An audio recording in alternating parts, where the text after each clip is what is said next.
We have Kim Collier, who is with Collier Concepts, who is going to be our moderator. We have Peter Grinspoon, who is a primary care physician and instructor from Massachusetts General Hospital and Harvard Medical School. Stacy Charmansky, she is the founder and CEO of Medicine Woman Consulting. And Dr. Jeffrey Chen, who is the founder and executive director of the UCLA Cannabis Research Initiative. So we have some brilliant minds up here, and I can't wait for them to share. So thank you so much. Welcome. Welcome to science class. In designing this panel with this phenomenal group of minds in research in cannabis science, it seemed impeccable to have each of them speak to us on specific questions and topics. For about 5 minutes time, we'll have each present their download and answers to the questions they will see on the screen. And then, like, the opportunity to have everyone talk together as panelists discuss the questions as well. Then we'll move on to the next slide. There's only a total of 5 slides in the whole presentation, so each one is for each of our esteemed experts. And then the final slide is giving you some resources as we all embark on the pre-opening of CBD and spas. We're all in the pre-opening phase right now, aren't we? We're really on the learning curve. There's a consciousness shift. There's a raising and an education that's coming forward. We're so grateful for your time to be here with us. So without further ado, introducing Dr. Jeffrey Chen and speaking to us on the simplifying CBD and cannabis terminology, a quick download or an unpack on that. Simple terms, we're simplifying CBD today. And then also, Jeffrey, your take on the cultural shifts of cannabis. As you refer to it in one of your webinars, I heard you say body, brain, and society, the cultural shift of cannabis. Great. All right. Thank you, Kim. So let's start with a little quick history. So about 10,000 years ago is when humans started cultivating what we call hemp. And they were using it mainly for rope. Because back then you didn't have screws that really could be tied together. And it wasn't until about 3,000-4,000 years ago that people realized this same plant they've been calling hemp that they were using for rope had potential medical properties. So you actually had the Chinese writing about the use of medical preparations from the plant.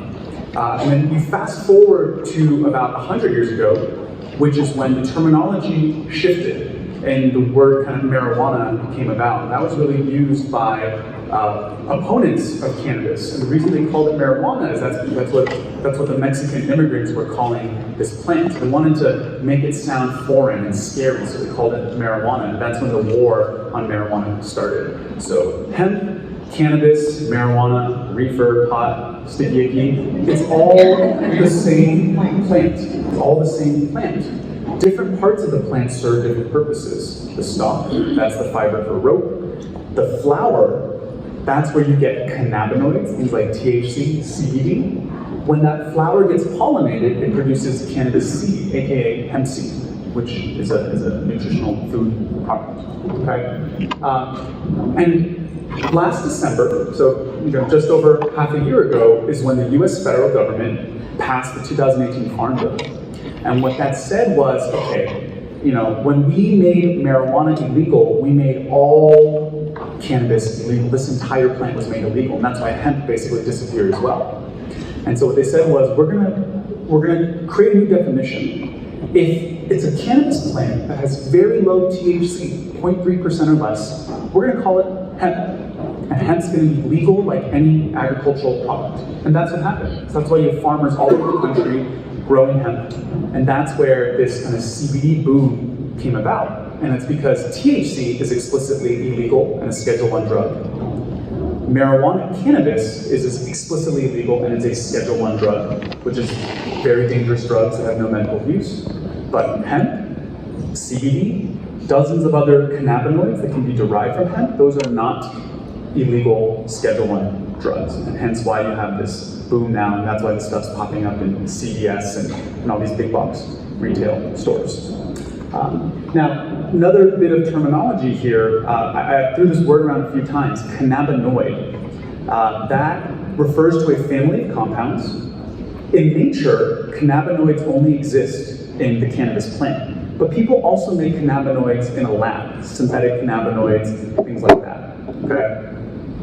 Also, another interesting thing to note is that cannabis today in the kind of recreational or medical sphere in America is very different than even 100 years ago, than even 20 years ago. And you can actually look at charts where when police seize cannabis, they test it.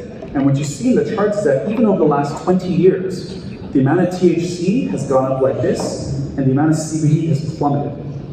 And that's because we didn't know it at the time, but now we know that the plant has the same precursor molecule that's turned into either THC or CBD. So in the unregulated market, as breeders were trying to breed cannabis that was more and more potent so that they could sell it for more and more money, inevitably they were shifting production of THC at the expense of CBD because they were made from the same original molecule, CBG. Cannabigerol. I think it's the OG, it's the original cannabinoid. Right? And so that's why now there's this renewed interest in CBD, and it is possible that for the thousands of years, the medical cannabis that societies use, the Chinese, the Persians, the Egyptians, the Indian Hindus, the effects of it could have been driven as much by THC as well as by CBD. Now, another term that you might hear tossed around is, who here has heard this term tossed around? Entourage effect, whole plant, full spectrum. Okay, so all these terms are referring to this hypothesis that the combination of all of these various compounds from the cannabis plant are able to exert a better effect than any one individual compound, right? There's over 100 different cannabinoids that have identified in cannabis. Then there's things called terpenes, and there's over 100 different terpenes that have been identified. And so that's this idea of the entourage effect. Now, it's still a hypothesis. There's really only been a few studies ever trying to decipher if this is real or not. And in a handful of animal studies, they did show that a cannabis extract with a bunch of stuff in it worked better than pure THC or pure CBD. How does that translate into the industry? Well, now you have your suppliers or these product manufacturers who say our product is full spectrum, whole plant, all of this stuff, because of the notion that it might be better than something that was just pure CBD. Again, it's a hypothesis, and it probably, if it were true, it also would heavily depend on what's the combination of compounds in that whole plant extract, right? What's the strain of hemp that it came from? And furthermore, this synergy might only apply to certain diseases or conditions and effects, right? You might not get synergy across all dozens of different potential uses. It might only be present in a few. And so that's a point that I wanted to clarify. Is there anything else on the science terminology side? Could you define first the difference between full spectrum, broad spectrum, and isolate? Oh, okay. So there is no full spectrum and broad spectrum. There is no official definition. It just means that they didn't isolate it. So when you hear isolate, they mean pure CBD, 99.8, 99.9% CBD. Why do some product manufacturers like to use isolate? It's really easy to use.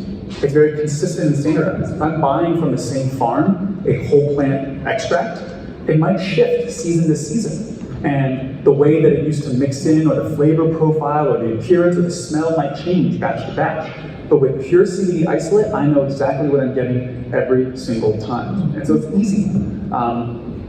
But in terms of full spectrum or broad spectrum, those, in my opinion, those two differences haven't been really well defined. It just means that they didn't purify it all the way to just having one compound, the isolate CBD. So whenever you hear broad spectrum, full spectrum, whole plant extract, there's dozens of compounds, if not hundreds, floating around in there.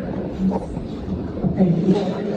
If you all want to keep your questions, we'll allow time at the end for your question and answer session. Hopefully you have about 10 minutes for that. Stacey, if you speak to us, please, about busting the myths. Is there such a thing as endocannabinoidology? And then also speak to us about homeostasis in cannabis. The endocannabinoids is this is the first day that I've heard about it, is this conference. So I have been, first of all, thank you for inviting me to the first CBD Spa Summit. It's a pleasure to be here, and it's an honor to be here with both of these gentlemen that I've known for years in the industry. Peter's father, and he's one of my mentors. Peter Grinspan's father is Lester Grinspan. He's been in this space for many years. He's 91 this year, so thank you for being here, Peter. Speaking on the endocannabinoids, so as I mentioned, this is the first time I've ever heard this word, but I do know about the endocannabinoid system. So we have CB1 receptors in our bodies that are situated in our brains. We have CB2 receptors in our gut flora, in our male and female reproductive organs, and in our extremities.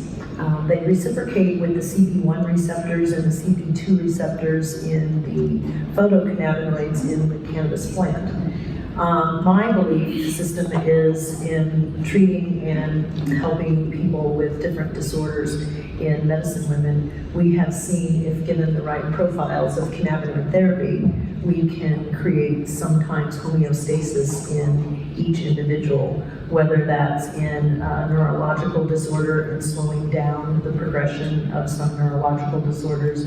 In myself, I had a cervical cancer that helped to alleviate symptoms of cancer in my body, and I have family members that have cluster headaches. I have a sister that has migraine headaches, and creating the right profile and cannabinoid profile for them has slowed down and created homeostasis, so wellness in their bodies, including my own. Kim wanted me to speak a little bit about also, not only is it good for humans, but all mammals, because all mammals have an endocannabinoid system, and it reciprocates with the photocannabinoids in the cannabis plant, and also the hemp plant. So, as Jeff said, we have these cultivars of hemp and cannabis sativa and indica and hemp plant. They're all the same plant. It's just different pieces of the plant that we use to create fibers and to create medicine. It basically comes from the flowers. Would you like to add anything to that before we move on? Yeah, so who here has heard of the endocannabinoid system before? Oh, good. Oh, okay, good. Most people in the room. Interesting little factoid. For the longest time, we didn't know how or why cannabis affected us. And it wasn't until the early 90s where scientists were like, well, if cannabis is affecting us, there must be a receptor in our body. Receptor is keyhole, right? Cannabis is a key. So they said there must be a keyhole for this key, for it to interact with us.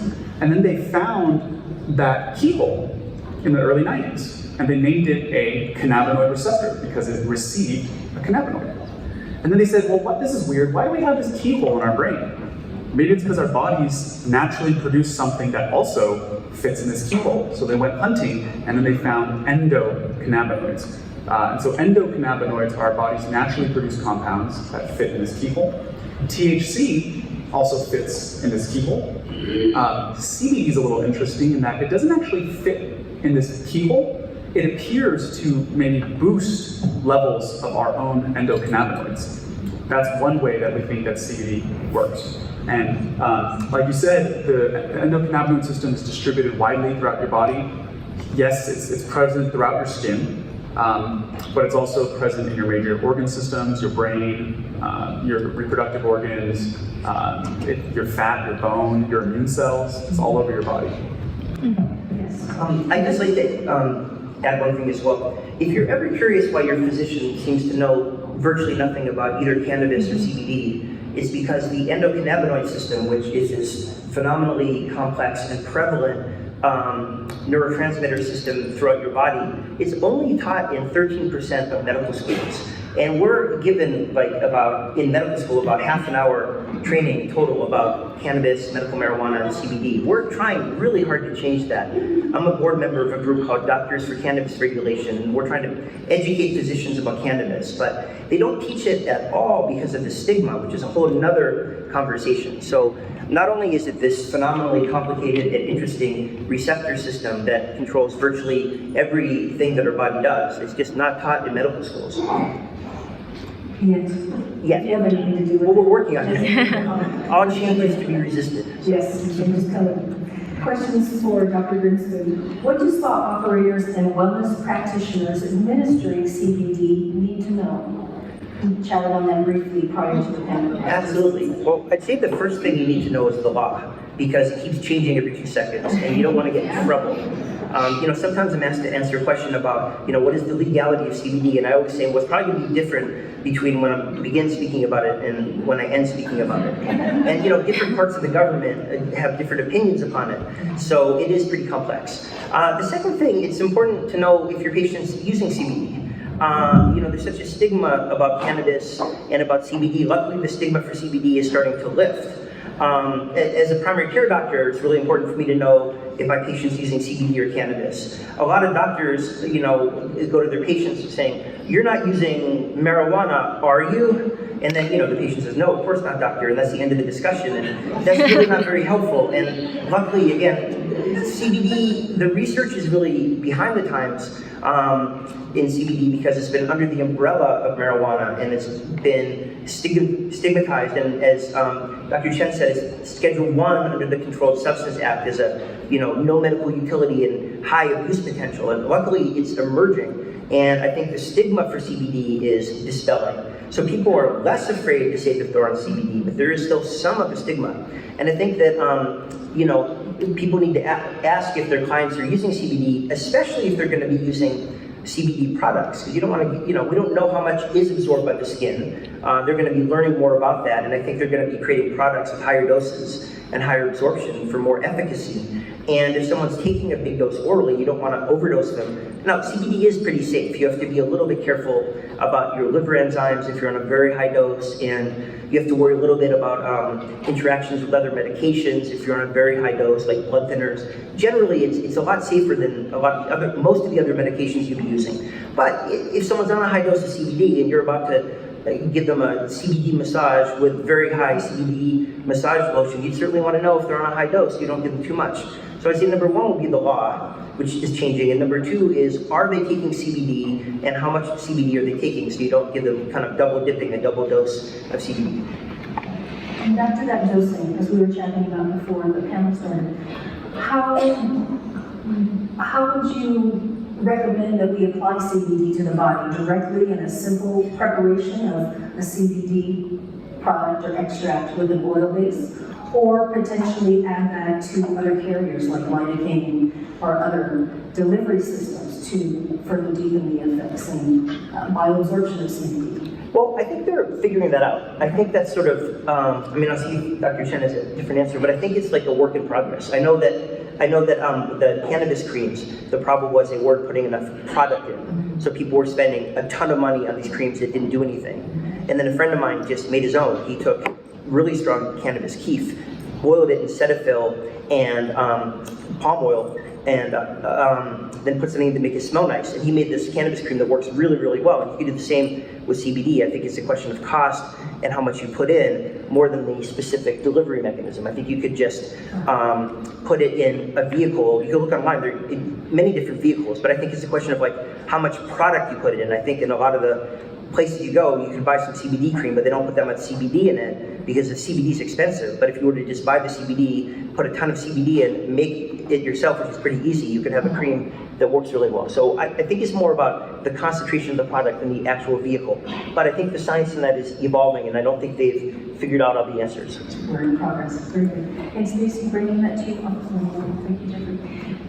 In your work with using 100-milligram percentages of CBD in massage oil, what about the bioabsorption and bioavailability or the accumulation of exposure to CBD with low THC percentage for practitioners?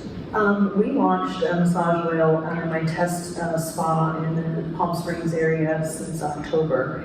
And with the product being used, all of the practitioners, we had 2 or 3 of the practitioners were tested after using the product since the middle of October. They were just tested this last couple months and they detected no THC in the body, so it was non-detectable. And how many milligrams?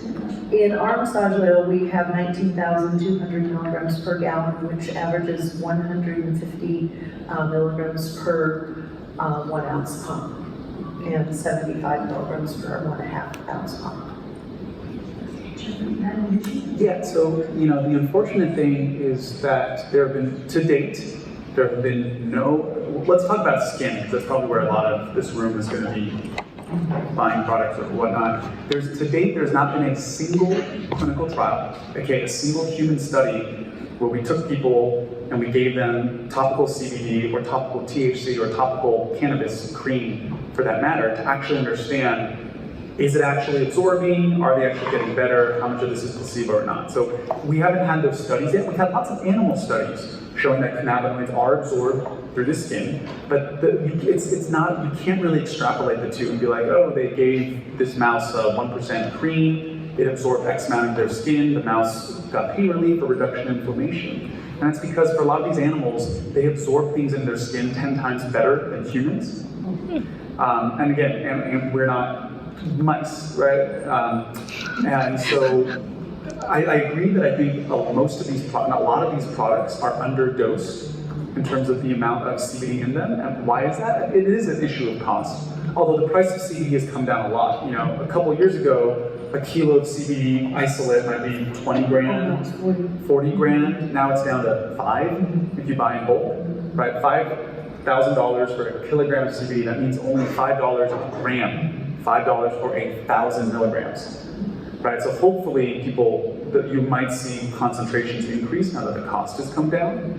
And there are ways to increase absorption of these, of CBD into the skin, as you've seen from some of these animal studies where, and you can look these up, but there's pretty classic transdermal techniques that you can employ. Things like adding DMSO to make CBD absorb better into the skin. So those or people are also using nanoparticles. So right, so if you have a big clump of CBD, trying to our skin's really good at preventing water and stuff from getting in, right? So it's designed to do. So you imagine you have a big clump of CBD trying to get in to the skin. It's not going to get through. So what some companies have done is they use like an emulsification technology or nanoparticle technology. They're basically taking this big clump and breaking it into really small things. And then those then can theoretically absorb better into the skin. So those are things that you can look out for. I know some of the alcohols like DMSO that people use to increase skin penetrance can be irritating, or some people might not want that in their product. So then maybe you might want to look for something that uses some emulsification technology or nanoparticle technology. But I think the easiest thing you can do is if you're talking to the vendor, asking, what do you do to increase the absorption of this, and why do you think that molecule is actually increasing the absorption? If they have a good answer for you, maybe that's a good way to at least theoretically proceed. Here, another question for you. What cannabinoids are on the healing horizon? Right. I just wanted to say a couple things. So if you have a pet mouse that needs a massage and has muscle aches, they would do very well with the CBD. No, the serious thing I want to say is there is a lot of marketing though. So if you ask someone, they're going to give you a very good answer, but it might be fluff. That's the problem. You could ask someone and you get a great answer, but it might not really say anything. It's really hard to tell. So the cannabinoids, as Jeff said, cannabinoids are different. In cannabis, there are 100 different cannabinoids. THC gets you high. CBD is the one that we're all talking about. But there are like 100 different molecules. And it's really exciting that we're just learning what all of these things do. We believe that together, the entourage effect, the whole is greater than the sum of the parts. The government produced Marinol, which was just THC, to try to push back against the wave of protests to legalize cannabis. Say, look, here's THC, we'll use this as a medicine. And everybody, from HIV patients with pain and so forth, and everybody said Marinol doesn't work nearly as well as cannabis. We've got to legalize cannabis, showing that the other 99 cannabinoids and the other molecules, terpenes, flavonoids, all the other stuff in marijuana really helped as well as just the THC. And So as we are breeding down the THC, now that it's legal and we don't have to, make it really powerful to smuggle it, we're breeding up the THC, the CBD, which is great, but we're also breeding up other cannabinoids. For example, one that I'm really excited about is THCV, which is a cannabinoid, which they're starting to breed up in places like Israel and Canada and Europe, and places where the government is not neurotic about cannabis. You're actually allowed to do scientific studies without fearing that whatever they're afraid of, that the plant is going to jump up and attack you. THCV controls blood sugar and helps with weight loss. Now, everybody's trying to come up with a weight loss drug. None of the weight loss drugs we have right now, I'm a primary care doctor, 80% of Americans are overweight. And we're desperate for weight loss drug. And most of the weight loss drugs we have now, you lose a couple of pounds, then you stop taking the weight loss drug and a couple of pounds come back. I mean, it's useless. But this cannabinoid really looks effective because it not only controls weight loss, but it seems to affect the whole insulin glucose metabolism and helps control blood sugar. So given that we have an epidemic of diabetes, that's an example of a cannabinoid that's really, really exciting. So, they're also in Israel, for example, Dr. Miri is looking at different strains of cannabis and seeing how they affect different cancers. It's too early to say that cannabis cures cancer, and some people mistake that and use cannabis instead of chemotherapy, which I think is very dangerous. But I do think that in 10 years from now, there is going to be a very big role for different cannabinoids as an adjunct, at least, to treating different cancers. And it's just amazing the role that the different cannabinoids are going to be playing. My institution, Harvard, just got a $9 million grant to study this stuff. And what they're going to be studying is the different cannabinoids and how they can help with Huntington's disease, autism, and they're also going to be studying, neuroprotection, anti-inflammatory, how they protect the brain, possibly in Alzheimer's disease. It's really fascinating. I mean, you could talk about this for hours, actually. There's CBN, which makes you sleepy, which can really help with insomnia. There's other ones that are good for inflammation as anti-inflammatories. People take ibuprofen and naproxen and they're destroying their kidneys. I can't tell you how many people I see as a clinician in their 60s and 70s. What are they going to do for pain? They're destroying their kidneys with the ibuprofen. Tylenol does nothing. Nobody wants to be on opiates. It's going to be cannabinoids are going to be what treats people's pain and inflammation. So we're at the dawn of this incredibly exciting age. And the age is going to be the age of cannabinoids. And I've been happy to be part of it. It's the age of cannabinoids.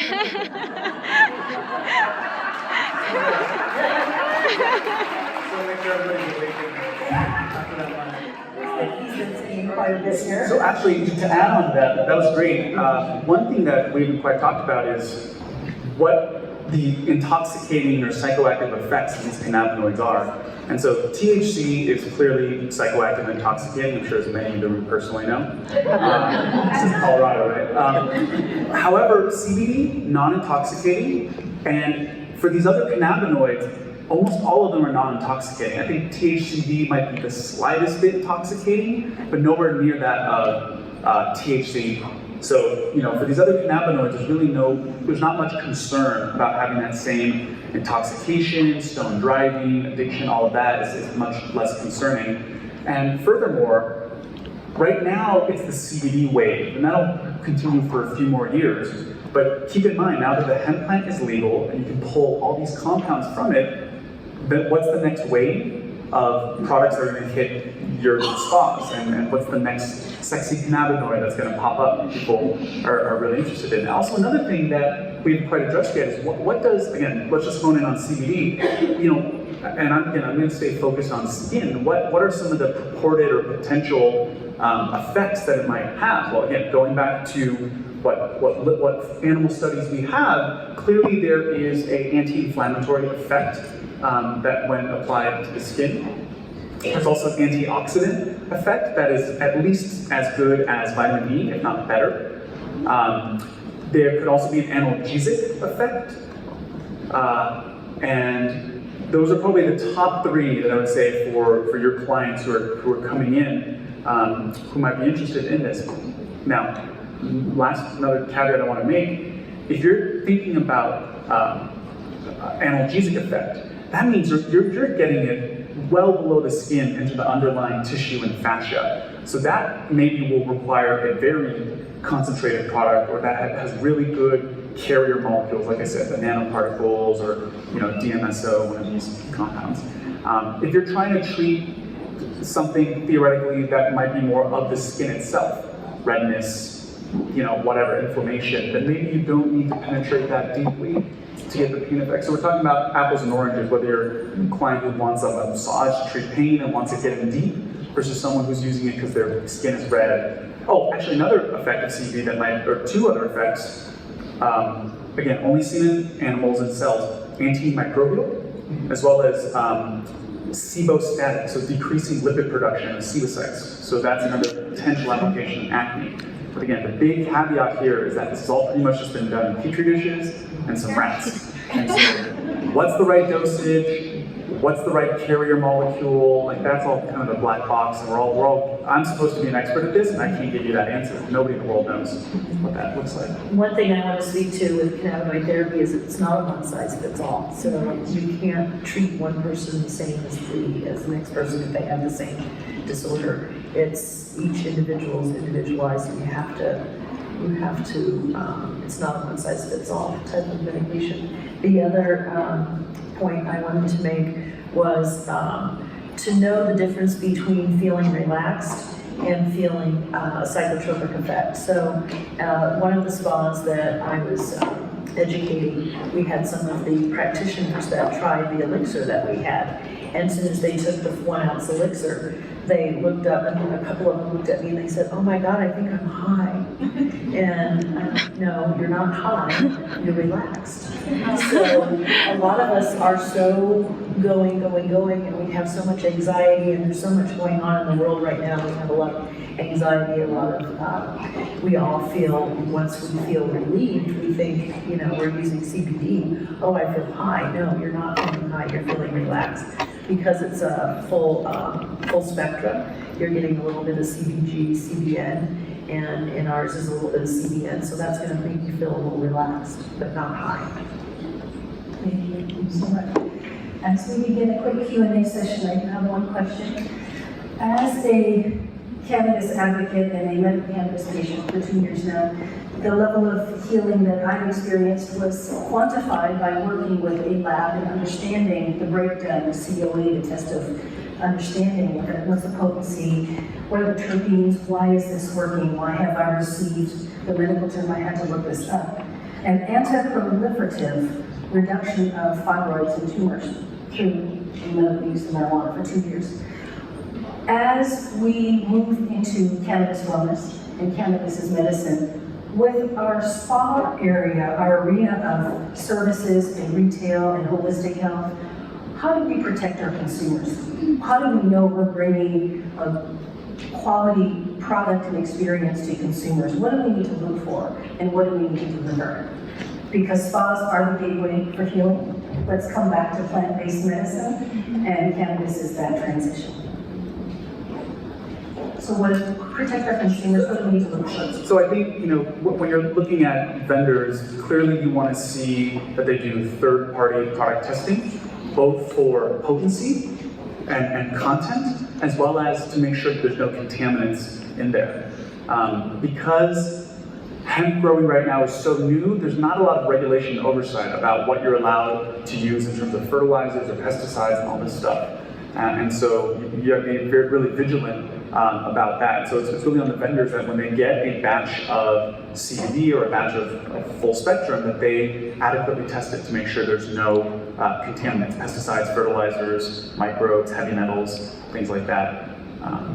That's one key thing to look out for. Thank you so much. I'd just like to add that a way to protect consumers is to make sure that we try to remain as science and evidence-based as we can. Because one of the problems with any new field like this is there's a lot of false claims that get mixed in with the true scientific claims. I was involved with a news article this weekend about a woman who took her 13-year-old son out of medical care to treat a large solid tumor with CBD. And the state took her away, and the state took the kid back and had him get chemotherapy, which I personally agree with. And you know, when people make claims that for things that CBD can't do or that cannabis can't do, that totally undermines all of us who are working day and night to try to establish that cannabis is a medicine. And the fact is, CBD as a medicine and cannabis as a medicine isn't mainstream yet. I'm from Massachusetts. Dr. Chen's from Colorado, California, and we have Colorado represented here. These are 3 legal states, but in a lot of the states it's not legal recreationally, and in many states it's not legal medicinally, and a lot of the medical societies are still catching up and are very slow to catch on. And it's so important that we stick to the evidence and be scientifically based and not make extravagant claims, because again, claims like this just completely undermine us. So I think we protect people by sticking to the science and sticking to the evidence and staying with what's known and what we can sort of demonstrate. Yes. Science and the analytics and bringing all that together. We have time for about 2 questions. Everyone's hand goes up. I have a question. It was mentioned before about blood thinners, but what are some other contraindications for clients who may want to do CBD, but we should advise them not to? So Peter, I'll let you take this, but let me add one thing real quick. I think we also need to differentiate between skin application, of which the risks of side effects are pretty minimal to none, in my opinion, versus oral ingestion, where you do have to actually think about these things. Right. For oral ingestion, CBD acts almost exactly the same way as grapefruit juice does. Do you remember the warnings about grapefruit juice? Tell your doctor, be careful of certain drugs because it could raise the level of certain drugs. CBD gets metabolized by a certain set of enzymes in your liver, and then it uses up those enzymes. So if you take certain other drugs, the enzymes aren't as readily available to degrade these medications. So for example, if you're on blood thinners, the level of blood thinners could be higher. Now, I've never heard of anybody bleeding to death or even having any extra bleeding from taking CBD, but it's a theoretical risk that your blood thinners could be higher. So you just need to tell your doctor that you're on CBD if you're on blood thinners, and say, for example, you're on Coumadin, he or she might want to check your Coumadin levels a little bit more frequently. It's just a question of being proactive and being cautious. The other thing about CBD is that at high doses, you might want to get your liver test checked, because when they did some of the studies for the medication for childhood epilepsy, Appeal Index, one of the things they discovered was in some of the patients, there was a small bump in the liver tests. Again, I have tons of patients on CBD, and I've never seen a single patient with liver test enzymes. But those are the 2 things, the 2 main things I'd keep an eye on. Again, I always look at it compared to what else you'd use. If you're using it for sleep, all the sleep medications now have black box warnings. If you use it for pain, you know, as I talked about before, all the pain medications are lethal. So it's a lot safer than anything else you'd be using. But there's no free lunch in medicine, so I would pay attention to those things. And to add 10 seconds on that, so again, we just differentiated skin from oral ingestion, but also keep in mind, FDA right now is saying, you know, CBD by mouth that's a pharmaceutical drug. You can't sell this as a dietary supplement or over the counter. They haven't said anything about skin stuff yet. And so everyone's expecting in the next 6 months, the FDA is going to come out with some form of regulation of ingestible CBD products. They might place a ceiling on how much CBD can be in a bottle. They might say, you know, XYZ. But on the skin side, it just seems to be, there's a lot more leeway, and the FDA is not remote. In my opinion, they're not really concerned about that. So that also might help you decide your risk tolerance. Yeah. Could you clarify, you keep saying high dosages, could you clarify what you kind of consider, because there's really only so much topical we can do, but where is that ceiling that you keep referring to when you guys mention high dosages? Well, for instance, with some of the cancer clients that we have, some of their doses are between 300 to 500 milligrams of CBD per day. So we do find that there's enzyme levels in the liver are elevated from those to high doses. So to me, that's a high dosage, and that's by mouth, not by topical. The WHO said that it was safe to take up to 1,500 milligrams a day, generally speaking. Everybody's different, and you know, people take like 30 milligrams twice a day because it's expensive, but the studies that were done on animals mostly used much higher doses. than 30 milligrams twice a day. They used something like 30 or maybe 10 to 20 milligrams per kilogram for the test. So it's just very interesting that the studies that showed efficacy for pain, sleep, anxiety used much higher doses than the 30 milligrams twice a day. So it was much more like 200 milligrams twice a day to be effective. So I think people are taking very small doses. And, but the higher dose you go, the more likely you are to have side effects like any medication. Yeah, but I would say in a handful of human studies done on CBD, it's generally hundreds of milligrams where they got anti-anxiety effect, anti-psychotic effect, anti-epileptic effect. What would you say for topically though? Would be a high dose? That's hard to say. Yeah, so I mean, it's, Who knows? no idea. This has never been studied. Yeah. Thank you. That leads right into my question. I'm a massage therapist, and I've been using topicals. And all the information that I've studied up until this point has said that topicals do not cross the blood-brain barrier, even CBD, isolate, broad spectrum, whatever. However, there are manufacturers who are using DMSO and emu oil and intentionally making products that do dive deeper and could go into the bloodstream. And even if it is a full spectrum product with 0.3 or 0.003, dry weight versus finished, whatever you want to call it, could it potential, as a massage therapist working for someone that is offering a CBD program, using whole spectrum, build up in my blood, in my cells, and test for a drug, failed drug test? I appreciate that you've done your anecdotal research, and I've done similar, but I've never used product that was intentionally transdermal, and that seems to be where a lot of companies who are making topicals are going, is with transdermal. And so I have some concerns because you're talking about CBD as a medication, as a medicine and a plant medicine, which is awesome. So is arnica, right? And that's in our scope of practice, but on a topical level. So when you begin to use products that are intentionally transdermal and have a small percentage, but it can build up, even with a half-life, how do you address that? So, first off, the definition of hemp is that the plant can't have more than 0.3% THC. But what you find is that when the vendors are purchasing material and putting it into products, they're usually aiming to have close to zero THC in the products. In fact, like the CBD products you find in CVS said it's got to have 0.00% THC, so they oftentimes will purify out the THC.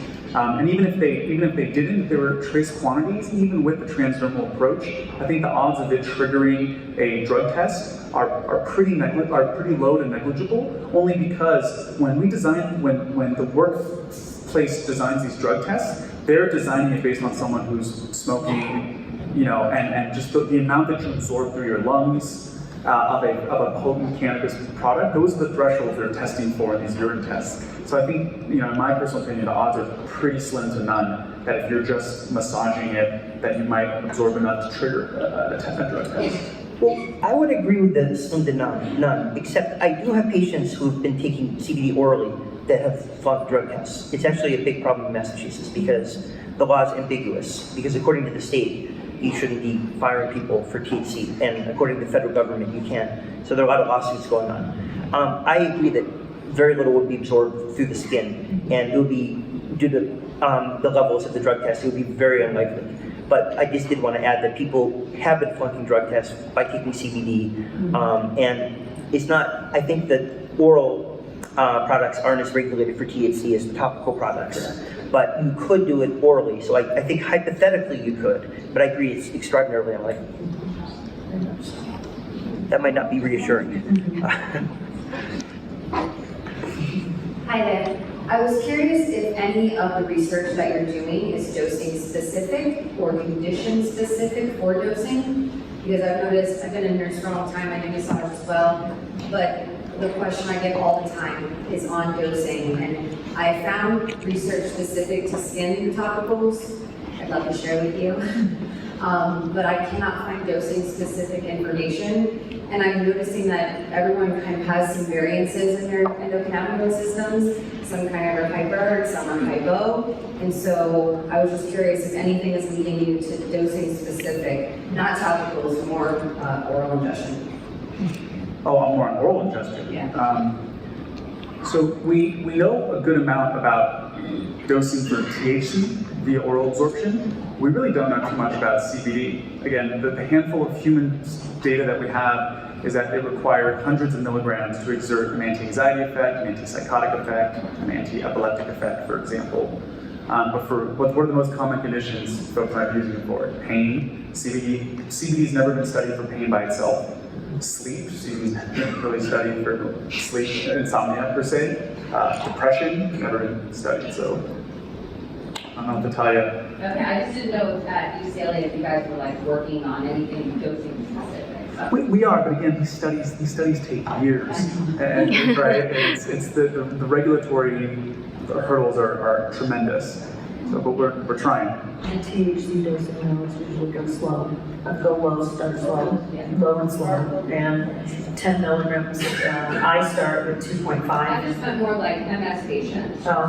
Say 60 milligrams of THC, 40 milligrams of CBD 3 times a day. More like that type of dosing. Well, MS, we have some data because of a drug called Sativex. Yes. So they were taking anywhere from 5 to 20 milligrams a day of THC and CBD in their sprays. And I have several clients that are referred by a lead neurologist at Cedars-Sinai, and we started with a very low dose of 10 milligrams of THC and 30 milligrams of CBD to start out, so low and slow. And to further the $9 million grant for research at Harvard, that is on the agenda, isn't it? Yeah, absolutely, but that's going to take time too. A lot of it's honestly trial and error, and this is part of why a lot of doctors feel uncomfortable with it, because if you come in for high blood pressure, I'll give you 25 milligrams of a blood pressure medication, and if you come in for high cholesterol, I'll give you 10 milligrams of Lipitor. But for cannabinoids, it's sort of like, here's the certification, go try a little bit more, try a little bit more, try not to freak out, don't eat a big brownie, don't drive, and tell me when it works. And a lot of doctors are really uncomfortable with that. So. And I think because cannabinoids are fat-loving, which is a lot of pharmaceutical drugs we take are water-loving. And because they're fat-loving, they happen to have more variable absorption between people and even within the same person, depending on what I just ate before and after, more so than your average pharmaceutical drug. So that adds another kind of curveball in the whole thing. One of our taglines in Medicine Women is all humanoids need cannabinoids. Well, I know you guys have so many more questions, but we are going to move on to the next speaker, so thank you all so much. Thank you. This was such